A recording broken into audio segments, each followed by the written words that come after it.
سفي أنا وشم يا سفي عن عاب سفي أنا بس عرفايان. بسم الله. Relax. You have been working all day. نكمل كشك ما بيس وأنا سيدير ساعة. بسم الله. شريف, give me one of those big pillows. هاي معناته كان بركن كان. big. كوي كان كوي. بالعد والله راح يا. How was your day, honey? Bring your feet.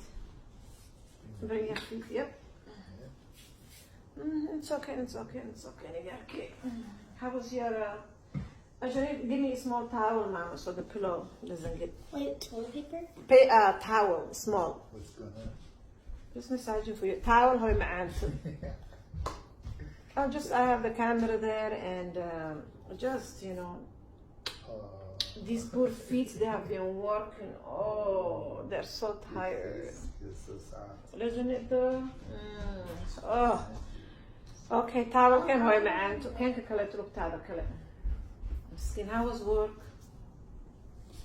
Yeah, you sold a lot of herbs and what a big show. Yeah, you did? Yeah. Oh, these poor toes. نوبها ما نشقينا. Stand all day. شو ما كان لك بعدين كان تقدر قبته تابي عشرين. شريف, you make me laugh, Mama. Oh, شريف عدي. كو على روحينا. Oh wow. You have been working, honey, for a long. Your feet is cold. It gets warm. See, babe? Wow. Yes. Treatment. Yes. You said you are going out to eat tonight to apologize what you have done to me of the alole. So I'm waiting for you to take me out. Oh. Right, babe? All right. Right?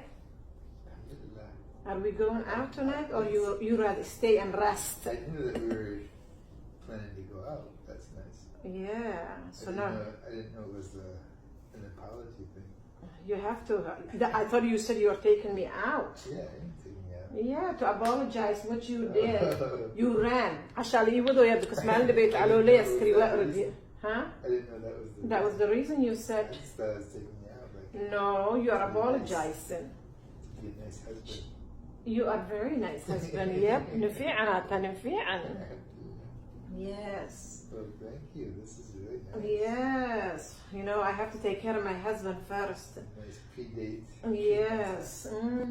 سفي أنا وشم يا عجا سفي عن عاب سفي أنا عرفايان. This is what you do, you massage. Yes, you stretch him. Not too used to that. Just get used to it, honey, tonight. Get used to it because you are taking me out. I remember your dad used to get this. Yes, I'm treating you like the king. I mean, you are the king, and we'll go get the rest of us. So,